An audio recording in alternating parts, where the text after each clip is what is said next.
Firebase क्या होती है? फायरबेस गूगल की बनाई हुई एक सर्विस है। जैसे हम ये फ्लटर यूज़ कर रहे हैं, फ्लटर भी हमें गूगल की बनाई एक टेक्नोलॉजी है जिसको हम यूज़ करके ऐप्स बना रहे हैं। तो फायरबेस भी गूगल की एक सर्विस है। इसको बनाने का मकसद ये है कि हम जब भी कोई एप्लीकेशन देखते हैं उसमें लॉगिन होता है, उसमें साइन अप होता है, और बाकी ऐसे ओटीपी सेंडिंग होती है, ईमेल वेरिफिकेशन होती है, इतनी ज़्यादा सर्विसेज होती हैं। ट्विटर लॉगिन होता है, गूगल लॉगिन होता है, फेसबुक लॉगिन होता है। ये सारे के सारे लॉगिन, उसके बाद यूज़र का डेटा स्टोर करते हैं। फिर मतलब पूरी की पूरी एप्लीकेशन जो उनसी फंक्शनल ऐप बनाने के लिए हम फायरबेस का सहारा लेते हैं। फायरबेस बेसिकली बनी बनाई सर्विस है। हम इसके मेथड्स को यूज़ करके वही काम कर सकते हैं जो हम एपीआईज के साथ करते थे। मतलब ये हमें सिर्फ एक आसानी पैदा करती है कि एक बंदा जो उनसे खाली मोबाइल ऐप बनाना जानता है वो क्या करे, फायरबेस के थ्रू पूरी की पूरी ऐप बनाना सीख जाए। मतलब ये कि अगर फायरबेस ना होती तो हमें किसी बैकएंड डेवलपर की ज़रूरत होती। कोई बैकएंड डेवलपर होता, बैकएंड डेवलपर को हम कहते हैं हमें लॉगिन की एपीआई बना के दे, हमें साइनअप की एपीआई बना के दे, फिर उसको डिप्लॉय करके दे, फिर हमें ये वाली एपीआई दे, मुझे ये दे, मुझे ये दे, क्योंकि हमने ऐप को फंक्शनल करना होता है। तो इन शॉर्ट फायरबेस गूगल की बनाई सर्विस है जिसके थ्रू हम अपनी ऐप को एक ही जगह से हैंडल कर सकते हैं। फायरबेस के थ्रू ऐप बनाने के लिए हमें किसी दूसरे डेवलपर की ज़रूरत नहीं होती। हम ही उसकी डिज़ाइन बनाएंगे, हम ही उसको फंक्शनल करेंगे। मतलब सारा का सारा काम एक ही बंदा करेगा। अगर एक बंदा करेगा, मल्टीपल टीम कर रही है तब भी वो कर सकती है। बट फायरबेस जो सी है वो गूगल की बनाई सर्विस है जो आपको ए से लेके जेड तक जितनी भी आपकी आइडिया है वो एग्जीक्यूशन करने में मदद देगी। फायरबेस के फ़ायदे ज़्यादा हैं। मतलब फायरबेस के थ्रू एक ही बंदा अगर काम कर रहा है वो पूरी की पूरी ऐप डिलीवर कर सकता है। उसको किसी दूसरे बैकएंड डेवलपर की ज़रूरत नहीं है। वो खुद ब खुद चेंजेस कर सकता है अगर उसको इसकी समझ आ गई। दूसरा इसका ड्रॉबैक जो ये है, ये थोड़ी सी कॉस्टली होती है।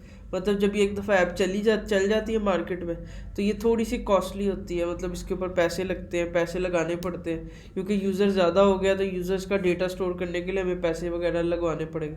बट वो कोई इतना बड़ा इशू नहीं है, अगर आपको पैसे आ रहे हैं तो आप लगा भी सकते हो। तो इन शॉर्ट फायरबेस क्या है? गूगल की सर्विस है जिसके थ्रू हम अब यहाँ पे से लिखा हुआ है जैसे Firebase is an app development platform that helps to build and grow application and game lovers backend by Google। मतलब ये एक तरह की बैकएंड है जो गूगल की तरफ से है and trusted millions of business around the world. और इस टाइम मिलियंस ऑफ बिजनेस इसको यूज़ करके चल रहे हैं। मतलब ये गूगल की बनाई एक तरह की बैकएंड है जो क्या कहते हैं, जिसके ऊपर सारा का सारा काम खुद ब खुद हो रहा है। इसके अलावा इसके मल्टीपल पैकेजेस हैं, आप इनके पैकेजेस को देख सकते हो। इसकी बहुत ज़्यादा सर्विसेज है। इसके अलावा इसकी एक्सटेंशंस है। ये आप कहाँ पे कहीं पे भी इंटीग्रेट कर सकते हो, प्ले स्टोर पे लगा सकते हो, ऐप स्टोर पे लगा सकते हो। मतलब इसको यूज़ करना इजी है। गूगल क्लाउड के साथ मिलके इसने बनाया हुआ है। इसके अलावा इसकी जो सी ट्रस्टेड गेम्स है, ये कुछ टॉप गेम्स के उसने नाम लिखे हैं, क्योंकि गेम्स भी इसको यूज़ कर रही है। इसके अलावा इसके बारे में कुछ न्यूज़ है और ये सारी इसकी मतलब कुछ डिस्क्रिप्शन है। सबसे पहले हमें क्या करना है, फायरबेस को यूज़ करने से पहले हमारे पास एक जीमेल अकाउंट होना चाहिए। मैं अपना ये वाला जीमेल अकाउंट यूज़ कर रहा हूँ, आप अपना कोई भी जीमेल अकाउंट यूज़ कर सकते हो। एक जीमेल अकाउंट होगा तब भी हम फायरबेस को यूज़ कर सकते हैं। अगर जीमेल अकाउंट नहीं होगा तो हम फायरबेस यूज़ नहीं कर सकते। ठीक है। दूसरी बात, फायरबेस फ्री है लिमिटेड टाइम के लिए। मतलब आप इसको फ्री यूज़ कर सकते हो जितनी इसकी लिमिट है। आप इसकी लिमिट के अंदर रहते हो तो इसको फ्री में यूज़ कर सकते हो। फायरबेस आपने ओपन करनी है। कैसे ओपन करनी है? सिंपल गूगल पे आके फायरबेस लिख देना। यहाँ पे आके फायरबेस, तो यहाँ पे आपको आके पहली वेबसाइट फायरबेस की नज़र आएगी। पहली वेबसाइट को आपने ओपन कर लेना है। जैसे ही आप ओपन करोगे पहली वेबसाइट ये पेज आ जाएगा। ये पेज आएगा और यहाँ पे टॉप पे लिखा है गो टू कंसोल। क्लिक करना है गो टू कंसोल के ऊपर। जैसे ही जाओगे यहाँ पे सारे प्रोजेक्ट्स आ जाएंगे कि जैसे एक एप्लीकेशन ये है, एक ये है, एक ये है, एक ये है। इस तरह से सारे के सारे मेरे प्रोजेक्ट्स हैं जो फायरबेस पे बने हुए हैं। ठीक है। आपने क्या करना है, नया प्रोजेक्ट बनाना। ठीक है। तो नया प्रोजेक्ट बनाने के लिए मैं क्लिक करता हूँ ऐड न्यू। यहाँ पे हमने अपने प्रोजेक्ट का नाम देना है। नाम कुछ भी हो सकता है, कोई मैटर नहीं है, बड़ा छोटा कोई लेटर कुछ नहीं मैटर करता, आपने सिर्फ नाम देना। मैं यहाँ पे कहता हूँ कि ना फायरबेस डेमो 5। ठीक है, मैं कहता हूँ मैंने फायरबेस डेमो 5 नाम रखा।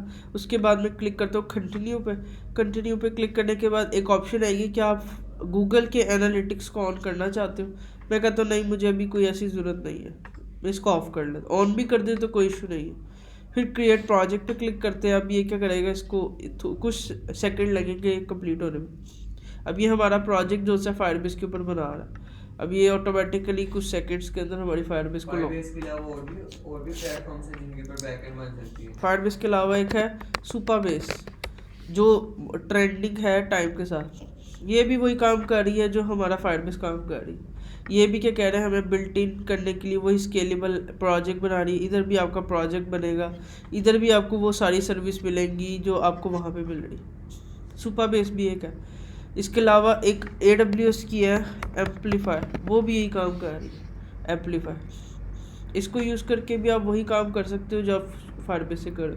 सिर्फ डिफरेंस ये है कि ये जो है फायरबेस ये गूगल की बनाई टेक्नोलॉजी है, गूगल की बनाई सर्विस है। सुपरबेस कोई थर्ड पार्टी की होगी, इसका कोई ऐसे चौना नहीं पता मुझे। ये जो एम्पलीफाई है इसको अमेज़ोन ने बनाया, ठीक है। तो अगर कोई बंदा अमेज़ोन की तरफ जाता है, उसको अमेज़ोन की ज़्यादा फ्लेक्सिबिलिटी लगती है, वो इसके ऊपर चला जाए। बट इन तीनों में से जो इसके अलावा भी बहुत होंगी, बट ये 3 टॉप की हैं जो यूज़ होती है। अगर आपको एक इस्तेमाल करने आ जाए, दूसरे का सिंटैक्स सिर्फ चेंज होगा, काम वही होगा। दूसरी बात ये कि इनमें जो टॉप लेवल यूज़ है वो सिर्फ फायरबेस का। फायरबेस तकरीबन 99% यूज़ हो रही है और 1% इनमें और भी यूज़ हो रही है। बट डिपेंड करता है कि हम किस टाइम देख रहे हैं। कल को 2 साल बाद फेमस एम्पलीफाई हो जाती है तो उसकी मर्जी होगी। तो ये फायरबेस का प्रोजेक्ट बन गया। मैं क्लिक करता हूँ कंटिन्यू पे। अब क्या होगा, यहाँ पे मुझे ये एक डैशबोर्ड मिलेगा, यहाँ पे मैं सब कुछ देख सकता हूँ। यहाँ पे जैसे टॉप पे मेरे प्रोजेक्ट का नेम आ रहा है कि मेरे प्रोजेक्ट का नेम है फायरबेस डेमो 5, मतलब जो भी मैंने बनाया। यहाँ से मैं अपने प्रोजेक्ट्स को दोबारा देख सकता हूँ कौन कौन से प्रोजेक्ट्स हैं मेरे, बट मैं अभी इसी प्रोजेक्ट में हूँ। उसके बाद यहाँ पे कुछ चीज़ें हैं कि आप कह रहे हैं कि आप फायरबेस ठीक है यूज़ करना चाहते हो, तो बताओ आप iOS पे कनेक्ट करना चाहते हो, एंड्रॉयड पे, या फिर वेब के ऊपर, या फिर वो पूछ रहा है आप यूनिटी पे कनेक्ट करना चाह रहे हो या आप फ्लटर पे कनेक्ट करना चाह रहे हो। ये जो 5th ऑप्शन है ये तकरीबन 2 साल 1.5 साल पहले आई है। पहले ये ऑप्शन नहीं होती थी। पहले हमें एक एक करके iOS पे कनेक्ट करना होता था, एक एक करके एंड्रॉयड पे कनेक्ट करना होता था, और अलग से हमें फायरबेस वेब पे कनेक्ट करना पड़ता था। फिर गेम के ऊपर हमारी ज़रूरत नहीं थी। बट ये कुछ 1-1.5 साल पहले इसके अंदर एक नया फीचर उन्होंने दिया है फायरबेस का, गूगल का, ये फ्लटर का। अब क्या होता है, हम कुछ कमांड्स चला के फायरबेस को अपनी ऐप के साथ कन्फिगर कर सकते हैं। पहले ऐसा नहीं होता था, पहले हमें बहुत बहुत बड़े स्टेप्स चलाने पड़ते थे, सारे के सारे स्टेप्स को फॉलो करना पड़ता था।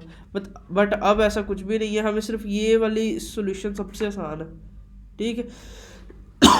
ये वाला तरीका अब बहुत ही रेयर यूज़ होते हैं एक एक करके। मतलब लेट से किसी ने अपनी एंड्रॉयड की खाली ऐप के ऊपर फायरबेस लगानी है, तब भी वो इससे लगा सकता है। मतलब फ्लटर के लिए उन्होंने एक स्पेशल ऑफर दे दी है जो बहुत ही आसान है,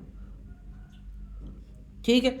इसको कनेक्ट करने से पहले हमें पता होना चाहिए फायरबेस हमें देती क्या क्या है। हमें यहाँ पे लेफ्ट बार के ऊपर मल्टीपल ऑप्शन मिल रही है। यहाँ पे एक सेक्शन है बिल्ड का। इस बिल्ड को ओपन करेंगे ना, सबसे पहला इधर है ऑथेंटिकेशन क्या होती है। सबसे पहले हमें पता होना चाहिए ऑथेंटिकेशन क्या होती है।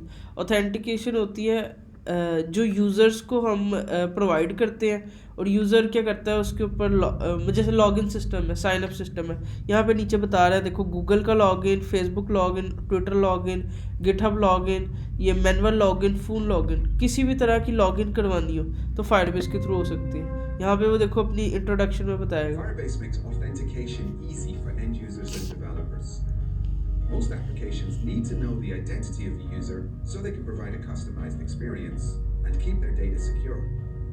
Firebase supports lots of different ways for your users. अब Firebase जो ये सारे के सारे मेथड सपोर्ट कर रही है, Facebook, Google, Twitter, Gmail. Their email address, you can build that for them.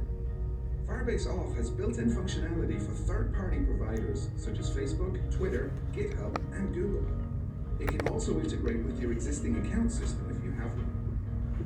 You're given the choice about how to present login to the user. You can build your own interface, or you can take advantage of our open source UI, which is fully customizable. It never new users, and not the sign-in तो infrastructure. In short जो Firebase है उसके ऊपर आप ये इस Firebase के अंदर एक सर्विस है जिसका नाम है ऑथेंटिकेशन। इसके ऊपर आप क्या कर सकते हो, यूज़र से लॉगिन वगैरह करवा सकते हो। अगर आपने किसी भी टाइप की लॉगिन देखनी है, हम कोई भी तरह की व्हाट्सएप देखते हैं, व्हाट्सएप पे OTP आता है, वो सर्विस लगानी है। आपने फेसबुक देख रहे हो, फेसबुक पे लॉगिन सिस्टम होता है, वो लगाना है। अगर आपने ट्विटर देख रहे हो, लॉगिन सिस्टम है। तो हमें फायरबेस की ऑथेंटिकेशन सर्विस के थ्रू सब कुछ मिल जाता है। सबसे पहले कोई भी सर्विस को यूज़ करना है उसे गेट स्टार्टेड करना है। गेट स्टार्टेड मतलब इसको मैं यूज़ करना चाहता हूँ, ठीक है। जैसे ही गेट स्टार्टेड करते हैं हमें वो पूछता है अच्छा ठीक है आप साइन इन करना चाहते हो, कौन सी करना चाहते हो, आप ईमेल पासवर्ड करना चाहते हो, आप फ़ोन लगाना चाहते हो, आप गूगल लगाना चाहते हो, Facebook, Google play, game centre, Apple, GitHub, Microsoft, Twitter, Yahoo. अब ये इतनी ज़्यादा सर्विसेज हैं, आपको एक ही जगह पर उसने सारी दे दी, ठीक है। तो मैं क्या कहता हूँ, अभी के लिए हम फर्स्ट यूज़ करेंगे ये वाली ईमेल पासवर्ड, ठीक है। मैं पहले को ऑन करता हूँ, यहाँ से मैंने इसको अनेबल कर लेना, क्योंकि मैं चाह रहा हूँ कि मैं अपने ऐप के अंदर ईमेल पासवर्ड लॉगिन ना हो, ठीक है। ईमेल पासवर्ड ऑन करने के बाद इसको सेव कर देता हूँ। अब क्या होगा, हमारी जो सी सर्विस है जो ईमेल पासवर्ड यूज़ करेगी वो हमने अनेबल कर ली। इस तरह से आप यहाँ से जाके और भी मल्टीपल कर सकते हो, गूगल हो सकती, फेसबुक हो सकती, इन सबको अनेबल करो और आपका काम होता रहेगा। जैसे ऑप्शंस देते हैं एप्पल से करनी है, हाँ जैसे हाँ फेसबुक से हाँ या ईमेल हाँ यूजरनेम से। हाँ बिल्कुल, वो हमने अनेबल करनी है। हमें क्या करेगा, इन सबको ऑन करना पड़ता है। हर किसी की अपनी सेटिंग्स होंगी। जैसे अगर वो कह रहा है आपने फेसबुक यूज़ करनी है तो आपको इसकी ऐप ID चाहिए, ऐप सीक्रेट चाहिए, ये आपको फेसबुक के अलग से कंसोल पे मिलती है। अगर आपको गूगल करना है तो उसका थोड़ा सा अलग प्रोसेस है, पर जो सबसे आसान प्रोसेस है वो ईमेल पासवर्ड का, बस, ठीक है। तो मैंने क्या किया, ऑथेंटिकेशन सर्विस ओपन की, बिल्ड के अंदर गया, ऑथेंटिकेशन सर्विस ओपन की, वहाँ पे यहाँ पे साइन इन मेथड्स के अंदर एक सर्विस इनेबल की है, वो ये है, ठीक है। और अभी मेरे यूज़र्स के अंदर कोई यूज़र मेरी ऐप के ऊपर रजिस्टर्ड नहीं है, ठीक है।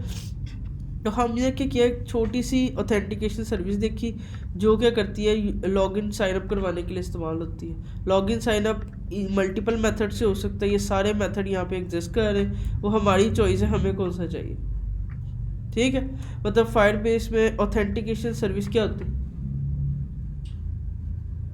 ये ईमेल वगैरह लेना, मतलब कि वो करेंगे, हम डालेंगे तो कोई OTP या कोई SMS आएगा। हाँ बिल्कुल, OTP सर्विस है, ईमेल लॉगिन सिस्टम होता है पूरी एप्लीकेशन में, उसी को ऑथेंटिकेशन कहते हैं। तो हमने पूरी एप्लीकेशन में लॉगिन करवाना है, साइन अप करवाना है, उसके अंदर गूगल लॉगिन करवाना है, फेसबुक लॉगिन करवाना है, एप्पल लॉगिन करवाना है, मतलब किसी भी टाइप की लॉगिन करवानी है, ये सारी की सारी हमें मिल रही है फायरबेस की ऑथेंटिकेशन सर्विस में। इस तरह से फायरबेस की खाली एक सर्विस नहीं है, मल्टीपल सर्विसेज है।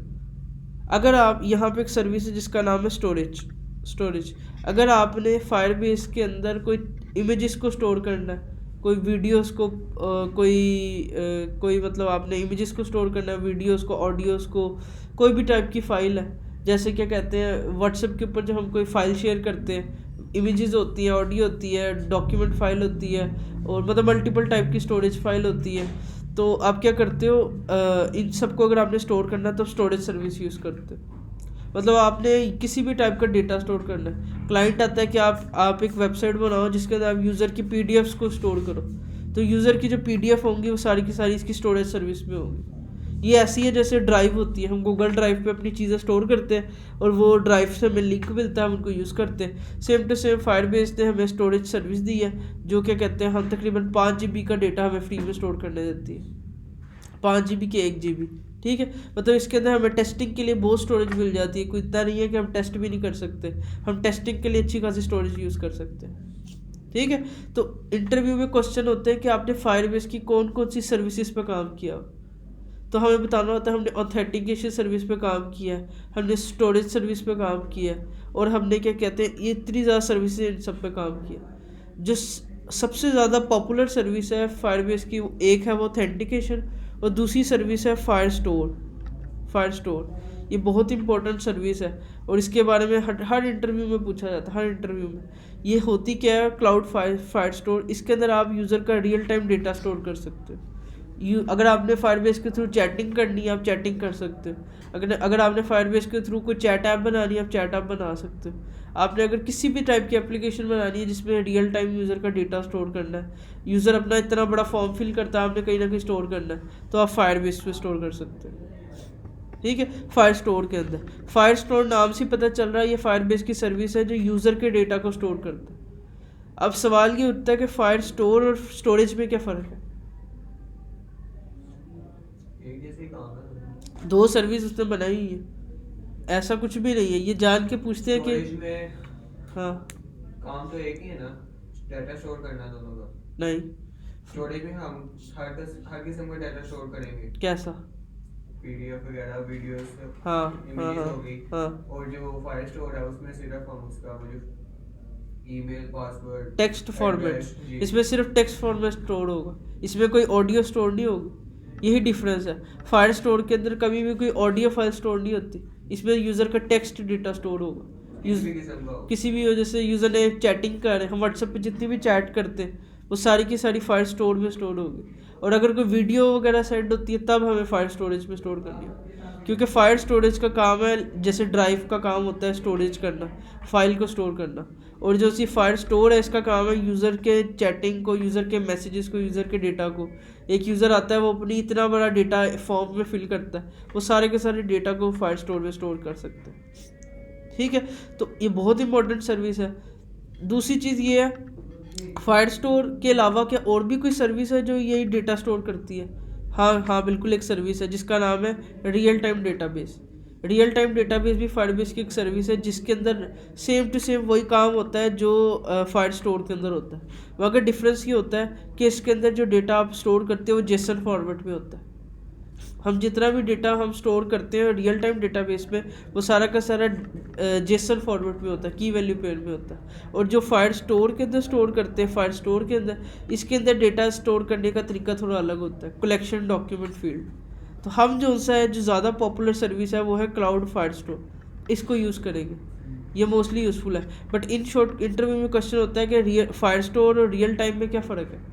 रियल टाइम फायर स्टोर में फ़र्क सिर्फ ये है, रियल टाइम के अंदर डेटा सिर्फ जेसन फॉर्मेट में स्टोर होता है और इसमें फायर स्टोर में होता है कलेक्शन डॉक्यूमेंट फील्ड, मतलब इसका स्ट्रक्चर चेंज होता है। वो जब पढ़ेंगे तो हमें पता चलेगा क्या स्ट्रक्चर होता है। ठीक है, दूसरा सवाल ये होता है कि अगर आपने एक चैट ऐप बनानी है, क्या रियल टाइम यूज़ करोगे कि फायर स्टोर यूज़ करोगे? चैट ऐप बनानी है। हाँ, जिसमें रियल टाइम चैटिंग होती है, यूज़र ने एक मैसेज करता है उसी टाइम दूसरा मैसेज आ जाता है, तो आप रियल टाइम यूज़ करोगे कि फायर स्टोर? फाइल स्टोर करेंगे। उसके नाम में रियल टाइम लिखा है। तो यहाँ पे कंफ्यूज होते हैं, जान के कंफ्यूज करते हैं कि इसके नाम में रियल टाइम लिखा हुआ है। रियल टाइम मतलब होता है कि रियल टाइम चेंजेस होंगे। तो इन शॉर्ट ये दोनों वो काम कर सकते हैं, रियल टाइम भी वो काम कर सकता है, फाइल स्टोर भी वो काम कर सकता है, सिर्फ डेटा के स्टोर करने का स्ट्रक्चर चेंज होगा। तो इन शॉर्ट क्वेश्चन ये होता है कि आप चैटिंग ऐप में रियल टाइम डेटाबेस यूज़ कर सकते हो? हाँ बिल्कुल कर सकते हैं, बस उसका स्ट्रक्चर थोड़ा चेंज होगा, उसमें भी रियल टाइम आपको चेंजेस मिलेंगी। क्या फायर स्टोर के अंदर आपको रियल टाइम चेंजेस नज़र आएंगी? हाँ बिल्कुल नज़र आएंगी, वो भी आएगी, सिर्फ इसका स्ट्रक्चर चेंज होगा। बस दोनों स्ट्रक्चर की वजह से चेंज है, मतलब जिसको अगर ये फायर स्टोर का स्ट्रक्चर समझ नहीं आता वो यूज़ करता है फिर ये रियल टाइम डेटाबेस, और जिसको रियल टाइम से बेहतर ये लगता है, जैसे मुझे फायर स्टोर अच्छा लगता है तो मैं फायर स्टोर को यूज़ करता हूँ। ठीक है, तो मतलब ये सारी सर्विसेज है। इसके अलावा बहुत ज़्यादा सर्विसेज हैं फायरबेस के अंदर। एक ऑथेंटिकेशन सर्विस है जिसके अंदर हम ऑथेंटिकेशन करते हैं, एक फायर स्टोर, एक रियल टाइम है, एक स्टोरेज है, एक होस्टिंग है। होस्टिंग सर्विस में क्या होता है, हम अपनी वेबसाइट को इस पर डिप्लॉय कर सकते हैं। जैसे हम गिटहब पेजेस यूज़ कर रहे हैं, गिटहब पेजेस के ऊपर हम क्या करते हैं, अपनी वेबसाइट को कुछ टाइम के लिए डिप्लॉय कर लेते हैं। यही सेम सर्विस हमें फायरबेस भी दे रही है कि आप अपनी वेबसाइट बनाओ और यहाँ पे हमें डिप्लॉय कर लो। ठीक है, तो मतलब फायरबेस होस्टिंग भी सेम टू सेम वही काम करिए जो गिटहब पेजेस का आ रही है। ये आपको बस सारा का सारा काम खुद कर लेती है। गिटहब पेजेस के ऊपर हम अपनी बिल्ड बना के अपलोड करते हैं, इधर आप क्या कहते हैं वो आपको सब कुछ खुद मैनेज कर देती है। मतलब ये भी वो सर्विस, होस्टिंग की सर्विस वही है जो हमें गिटहब पेजेस दे रही है। इसके अलावा होती है इसकी सर्विस एक फंक्शंस, फायरबेस फंक्शंस। ये जो उनकी सर्विस है ना, ये काफ़ी एक्सपेंसिव सर्विस होती है, ये एक फ्री में यूज़ भी नहीं कर सकते हम, हमें इसको यूज़ करने के लिए अपने प्लान को अपग्रेड करना होगा। हमें अपने क्रेडिट कार्ड को इसके साथ अटैच करना होगा, फिर जाके हम इस सर्विस को यूज़ कर सकते हैं। इसका काम ये होता है कि ये क्या करती है, ऑटोमेटिकली ट्रिगर्स करती है आपकी एप्लीकेशन में। एग्जांपल के तौर पे आप कहते हो कि हर रोज़ आपके जितने भी ऐप के यूज़र हैं उनको रोज़ 10 बजे सुबह एक नोटिफिकेशन आ जाए। तो इसमें आप क्या करते हो, फायरबेस फंक्शन में इसको कहते हैं सर्वरलेस फंक्शन। सर्वरलेस मतलब कि आप इसके ऊपर एक दफ़ा लॉजिक लिख देते हो कि इस डेट को इस बंदे को विश करो, इस डेट को इसको ये करो। रिमाइंडर के लिए रिमाइंडर्स हो सकते, कुछ भी हो सकता, कोई भी लॉजिक हो सकती है। आपने किसी को रिमाइंडर देना है, आपने आपके जितने भी ऐप पे यूज़र है आपने उनको डेट ऑफ बर्थ पे विश करना है। अब ये हर दफ़ा तो नहीं बंदा याद रख सकता कि आज इसकी बर्थडे है, कल इसकी बर्थडे है। तो ये फायरबेस फंक्शन जो उनसे ऑटोमेटिकली उस डेट को आपको नोटिफाई करते हैं। जैसे फेसबुक पे होता है कि जिसकी सालगिरह होती है सुबह 10 बजे मैसेज आता है। अब कभी भी मैंने नहीं देखा कि उसकी सालगिरह रात 12 बजे है, के ये जो फेसबुक है 12 बजे आपको मैसेज करती है। हमेशा सुबह 9 से 10 के बीच में आपको मैसेज आता है इस बंदे की सालगिरह। मैंने तो अपने ये देखा। तो फायरबेस फंक्शन भी ऐसे ही होते हैं, आप इधर लॉजिक लिख देते हो कि हर इतने बजे चेक करो किस किस की सालगिरह है या क्या क्या है। वो क्या करता है, खुद ब खुद काम चलाता है और ट्रिगर कर लेता है। इसको लिखना थोड़ा मुश्किल होता है, ये जावास्क्रिप्ट में लिखते हैं या टाइपस्क्रिप्ट के अंदर, ये डार्ट में नहीं लिख सकते। तो बट इसको लिखने से आपको फ़ायदा काफ़ी हो जाता है। इस्तेमाल करते हैं वैसे इसका इस्तेमाल बहुत होता है, एप्लीकेशन एप्लीकेशंस में यूज़ होता है, बिल्कुल होता है। तो इन शॉर्ट ये इतना यूज़फुल नहीं है, बड़ी बड़ी एप्लीकेशंस में यूज़ होता है। मतलब छोटे लेवल पे अगर देखें कोई चैट ऐप बनानी है, इसका इस्तेमाल नहीं है। हमने कोई रिमाइंडर तो भिजवाने नहीं है खुद ब खुद, एक सिंपल चैटिंग चल रही है वो फायर स्टोर से मैनेज हो सकती है। बट फायरबेस फंक्शंस का इस्तेमाल तब होगा जब हमें कोई ऐसी लॉजिक लिखनी है जो खुद ब खुद परफॉर्म हो। जैसे कि खुद ब खुद कोई दिन के टाइम में कोई काम करना है, यूज़र को कभी भी कोई नोटिफिकेशन भेजने हैं, यूज़र को कभी भी कोई डिलीट करना है, कुछ भी करना है, आपने इधर लिख देना है लॉजिक अपनी। तो फायरबेस फंक्शंस काफ़ी एक्सपेंसिव सर्विस होती है, ठीक है। अगर लेट्स सपोज अगर किसी ने कोई पोस्ट ऐड की है, जैसे हम सोशल मीडिया एप्लीकेशन बना रहे हैं, किसी ने कोई पोस्ट ऐड की है या वीडियो ऐड की है, तो उस पर भी क्या वो नोटिफिकेशन लगा सकते हैं कि जब मैं कोई पोस्ट ऐड करूँ तो मेरे सब अब देखो, फ्रेंड्स को रिक्वेस्ट चली अब तुमने क्या किया, जिस टाइम पोस्ट ऐड किया उसी टाइम सबको नोटिफाई करना है। हाँ, इस टाइम तुम एक्टिव हो, उस टाइम तुमने ही तो पोस्ट किया है ना, तो इस टाइम हमें फायरबेस फंक्शन की ज़रूरत ही नहीं, क्योंकि तुमने जिस टाइम पोस्ट ऐड की उसी टाइम हम नया फंक्शन हिट कर देंगे नोटिफिकेशन में। बट ये वो काम है जो सर्वरलेस है। फायरबेस नोटिफिकेशन से हो सकता है हो सकता है कि अगर रियल टाइम पे आप भेजना चाह रहे हो, हाँ। मतलब कि जैसे अगर हम चैटिंग एप्लीकेशन भी हाँ, बना रहे हैं, रियल टाइम। तो उसमें जैसे कोई चैट का नोटिफिकेशन है, हाँ। तो वो रियल टाइम होगा। और ये है सर्वरलेस मतलब कि कभी भी तुम अपने मुताबिक इसको हिट करो, मतलब तुम खुद क्लिक नहीं करोगे, कोई भी ये क्लिक हो सकता है। ये iOS में बैकग्राउंड नोटिफिकेशन सपोर्ट करता है। बैकग्राउंड नोटिफिकेशन चलता है, उसके लिए सेटअप वेटअप फायरबेस करना पड़ता है, बट चलता है। नहीं किसी एक पे नहीं चलता मेरे ख्याल से ये नोटिफिकेशन। चलते फायरबेस के साथ सारे चलते, सब चलते हैं फायरबेस। फायरबेस के साथ लोकल नोटिफिकेशन ही चलते फायरबेस पे, उस पे iOS पे, बट फायरबेस के साथ सारे चलते हैं। इसके अलावा और इसकी सर्विसेज है। इसके अंदर एक सर्विस है मशीन लर्निंग, ये काफ़ी कम यूज़ होती है, बट इसके थ्रू क्या होता है, आजकल कुछ ऐप्स फेमस हुई हैं, आप पिक्चर क्लिक करते हो अपने कैमरे से, पिक्चर टू टेक्स्ट और picture to PDF, picture to ये, या मतलब मल्टीपल कॉमन प्रॉब्लम्स होती हैं जो AI मॉडल से रिजॉल्व हो रही होती है। तो ये हमें बने बनाए टूल्स देती है। आप किसी भी किसी भी कैमरे से तस्वीर उतारते हो, आपको उस ऑब्जेक्ट की हाइट पता चल जाती है, आप कलर डिटेक्ट कर लेते हो, आप छोटी छोटी प्रॉब्लम्स को रिजॉल्व कर लेते हो। तो मशीन लर्निंग बस अभी इसकी बीटा स्टेज में, बीटा स्टेज मतलब अभी ये इसको स्टेबल कर रहे हैं। तो ये मशीन लर्निंग के पॉइंट ऑफ व्यू से इस्तेमाल हो सकती है। कोई इसका खासा मैंने अभी तक कोई इस्तेमाल नहीं और देखा इससे ज़्यादा। इसके अलावा इसकी और सर्विस है कि ये हो गई रिमोट कॉन्फ़िग सर्विस का भी इतना इस्तेमाल नहीं है, बाकी छोड़ दो इसे। इसके अंदर एक और होती है ये रिलीज़ एंड मॉनिटर। हाँ, रिलीज़ एंड मॉनिटर। यहाँ पे होता है क्रैशलैटिक। क्रैशलैटिक ये होता है कि ना, आपने एक एप्लीकेशन को लाइव कर लिया प्ले स्टोर पे और आपने उसको लोग उसको इंस्टॉल कर रहे हैं। समटाइम ऐसा होता है हम ऐप को इंस्टॉल करते हैं और एप्लीकेशन चलती नहीं हमारे मोबाइल में, वो ऐप ओपन होती ही क्रैश हो जाती है। अब हम क्या करेंगे, हम ऐप को उड़ा देते हैं। अब जो ओनर है, हो सकता है उसको हमने बताना है ना कि भाई तुम्हारी ऐप क्रैश हो गई थी तुम्हारी। अब क्रैशलेटिक अगर हमने अपनी ऐप के साथ लगा दी है ना, तो उसको पूरा का पूरा ग्राफ बन रहा होता है कि 10 यूज़र ने ऐप खोली, उसमें से इस पॉइंट पे उसकी ऐप क्रैश हो गई। एप्लीकेशन के अंदर बता दें, एप्लीकेशन ओपन होके या किसी स्क्रीन पे जाके या किसी भी टाइम भी बता देगा सब बताएगा कि आपके एक यूज़र ने इस टाइम इतनी देर तक ऐप यूज़ की, जब उसने ये क्लिक किया तो ऐप क्रैश हो गई। तो ये पेड सर्विस होती है। ये मतलब लिमिटेड फ्री है, नहीं, क्रैशलेटिक्स अगर कोई ऐप बनाने से तो क्रैशलेटिक्स लगाने चाहिए। होती है कि अनपेड? वैसे ही जैसे फायर स्टोर है, लिमिटेड फ्री है, जब ज़्यादा यूज़र आएगा तो पेड हो जाएगी। सेम टू सेम इसको क्रैशलेटिक हम टेस्टिंग के लिए यूज कर सकते कर सकते हो कि नहीं कर सकते, इसलिए क्योंकि देखो ना, व्हाट्सअप कल को ना स्टेटस, व्हाट्सअप के ऊपर स्टेटस वाला फीचर चलना बंद हो जाता है। अब व्हाट्सअप को क्या पता कि तुम्हारे यूज़र में बंद हो गया, और तुम्हारा एंड्रॉयड वर्जन हो सकता है लेटेस्ट हो या ओल्ड हो, तो अब हम तो खुद उसको मेल नहीं करेंगे कि भाई तुम्हारी व्हाट्सअप में इशू आया हुआ है। उनको सारा के सारा ग्राफ पता चल रहा होता है। तो इसका मतलब इन शॉर्ट ये भी हो सकता है जैसे कि आज के दौर में लोग एसके करते हैं। हाँ। तो अगर कोई क्लाइंट होता है प्रोफेशनल, वो एसके के चक्कर में नहीं पड़ता, वो इसमें करता है, तो उसकी पूरी एप्लीकेशन मतलब बग्स फ्री हो जाती है। अब देखो ना, एप्लीकेशन हर डिवाइस पे नहीं सही चलती। एसके वाला लेटेस्ट एंड्रॉयड पे टेस्ट करता है, पुराने किसी एंड्रॉयड पे टेस्ट ही नहीं करता। एसके वाला एक ही फेस चेक करता है, 2 मोबाइल पे करता है, 4 पे करता है, 10 पे करता है।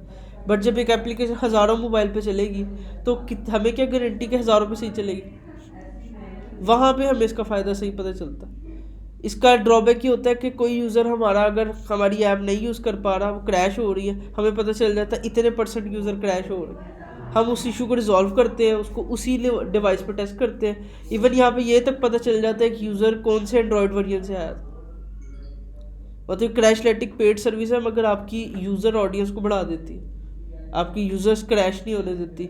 आपको पता चल जाता है आपकी ऐप, अगर आपकी लेट से एप्लीकेशन आपने लॉन्च कर दी, उस पर 1 मिलियन डाउनलोड्स है, मगर तुम्हें उस पर ऐड भी लगे हैं, बट लोग उसे यूज़ ही नहीं कर रहे।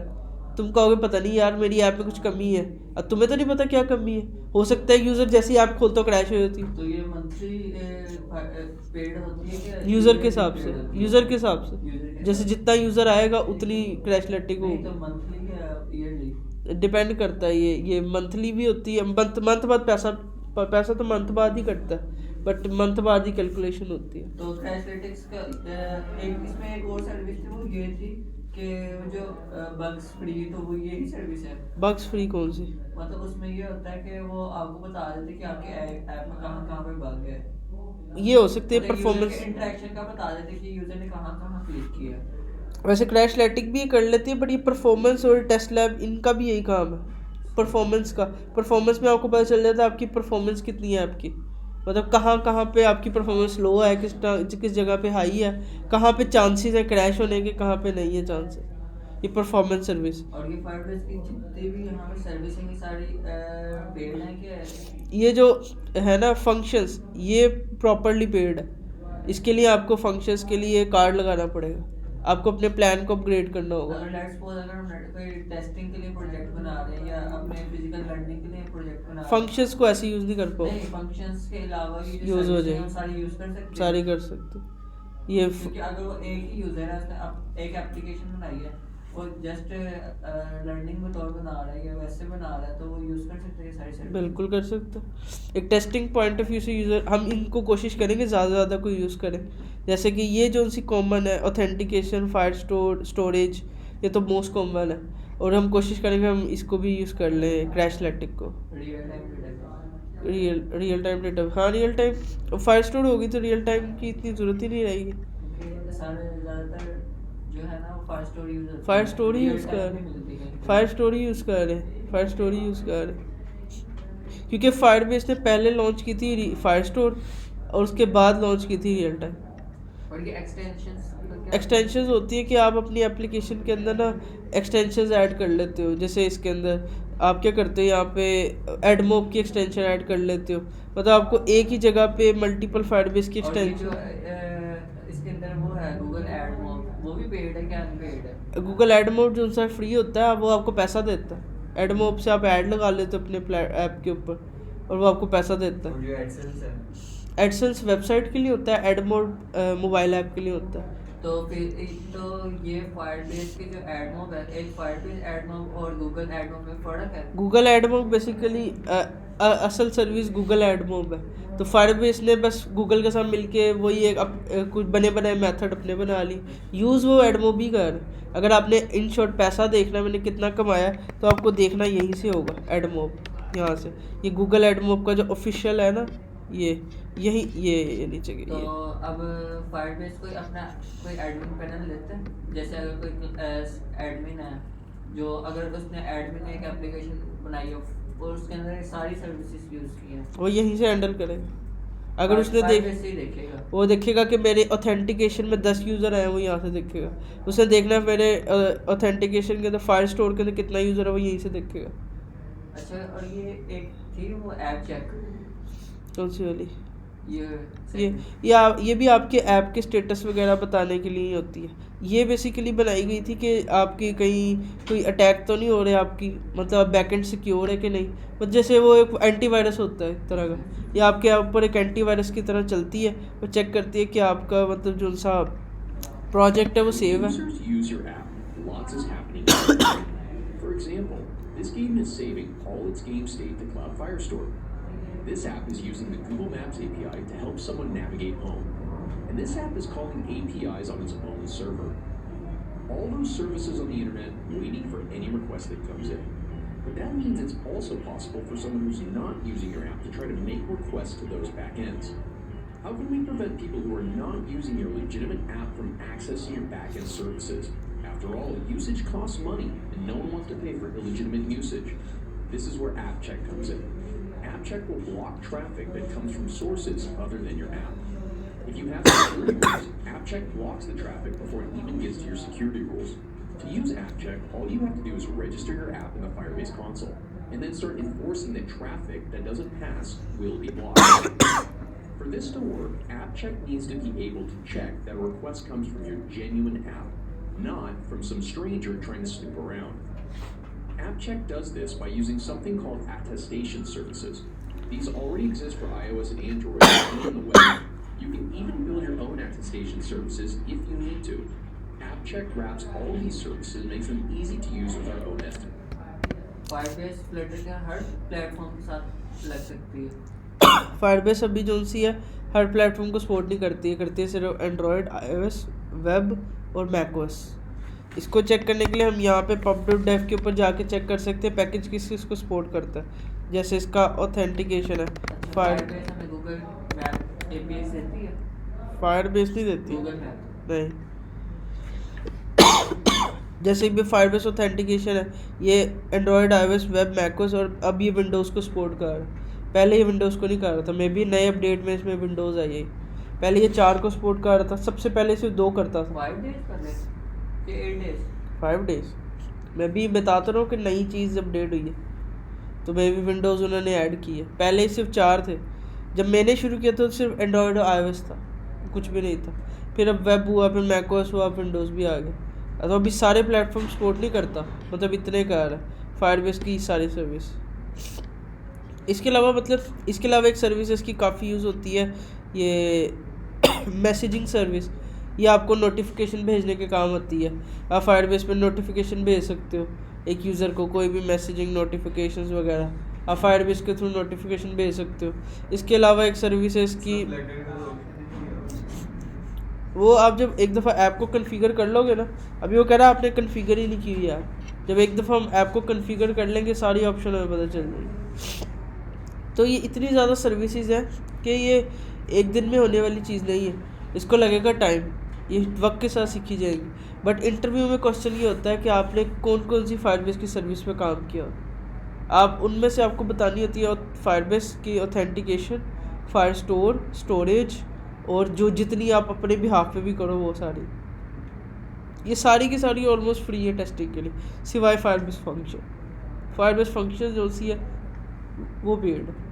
ठीक है, तो फायरबेस कुछ भी नहीं है, गूगल की बनाई एक तरह की बैकएंड है, इसके ऊपर आप अपनी सारे के सारे मेथड परफॉर्म कर सकते हो। हर सर्विस का अपना मकसद है, हर सर्विस को इनेबल करके काम कर सकते हो। ठीक है।